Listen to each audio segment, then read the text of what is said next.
Now, when you think 90s campy cheese slasher guilty pleasure films, this movie's thumbnail would probably appear in that category. I Know What You Did Last Summer. Because even from the opening credits, you get that 90s grunge rock, you know exactly what you're in for.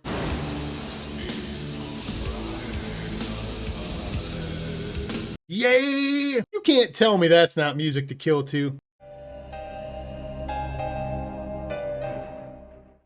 Someone knows. I Know What You Did Last Summer? Ooh. It stars Jennifer Love Hewitt, Sarah Michelle Gellar, Freddie Prinze Jr., and Ryan Phillippe.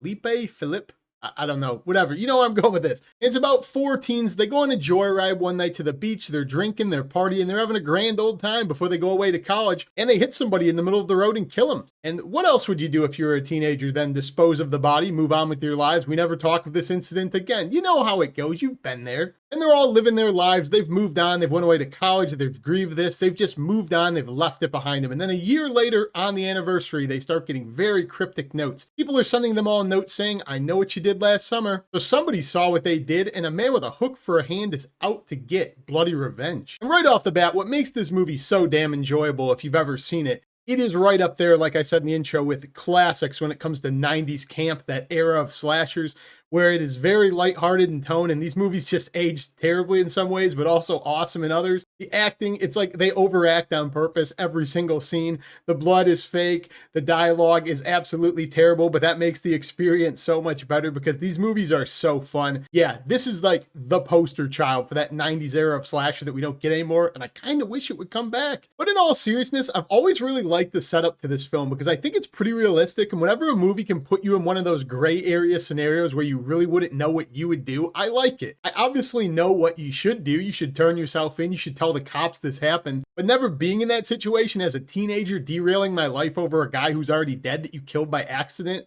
it wouldn't look very good because somebody was drinking in the car and they spilled booze. You know your life might be completely derailed. I've always really liked that setup, and I just think it's a cool setup for a horror movie, for somebody to have seen this act and they're getting back at these kids.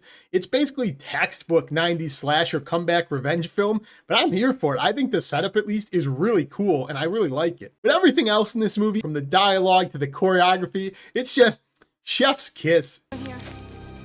I've been looking everywhere for you guys. You're gonna die.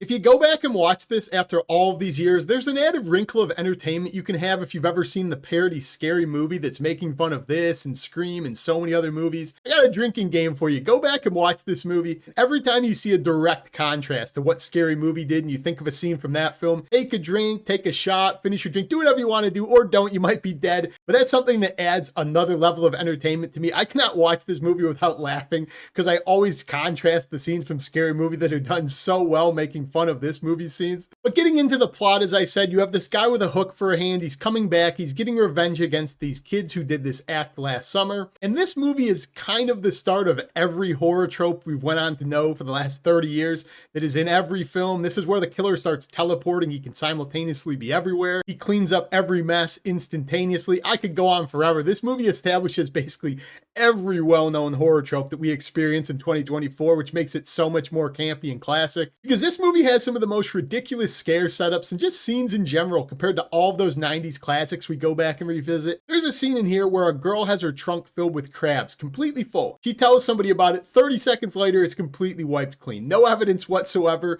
This killer is also basically supernatural. He's everywhere at once. He's so strong. No human being can do any of this. So expect the unexpected. This guy could be anywhere doing anything. He's carrying bodies by a fish hook, which first off would never be possible because a hook couldn't do that. You'd need to have the wrist strength of Hercules. Yeah, it's unintentionally hilarious because it's so over the top and unbelievable. But that's also what gives it its charm. This segues me to a theoretical debate I like to have. What is the most ineffective weapon a famous slasher villain has ever had? The guy in this movie using nothing but a hook has got to be up there. He's got to be in the running for the worst ever. Because he's just using a fisherman's hook, but it's bent inward at an angle. It couldn't even snag on anything. You'd swipe once, then it would be stuck. It would be so ineffective. And I need to go back one more time and say the dialogue in this movie is just perfect. Unintentionally hilarious at points. I got a letter. Oh, you got a letter. I got run over. Helen gets her hair chopped off. Julie gets a body in a trunk, and you get a letter?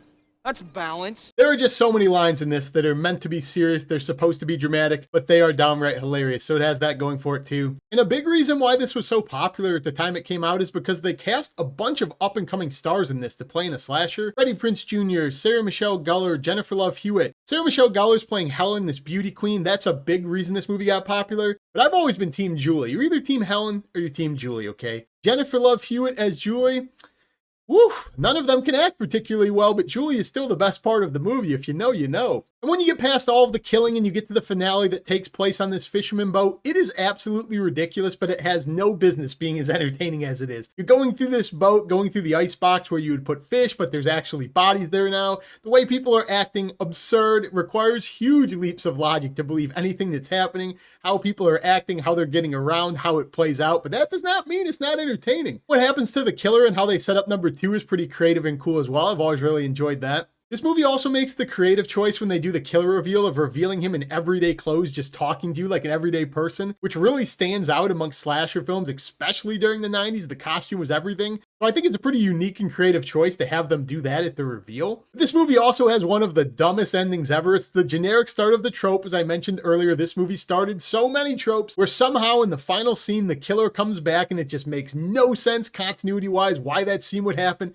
but they needed to set up a sequel. So yeah, it's one of the dumbest scenes in cinema history. Besides number 2, number 2 is actually even dumber than this one. But overall, guys, I've always really enjoyed the I Know What You Did Last Summer series. It's always been a really stupid, lowbrow 90s slasher camp series that I just have a ton of fun with. Unintentionally hilarious, overacted to shit. The killer's pretty cool, nothing super memorable in the kills department, but I think it's a very entertaining movie. Definitely think you could do worse. If you have not seen this one, go check it out. So as always, I'm assuming basically everybody's seen this. If you have, comment down below, let me know, or let me know what you think of the series as a whole. If you haven't subscribed already, join me down below. That's all I got in this video. Peace!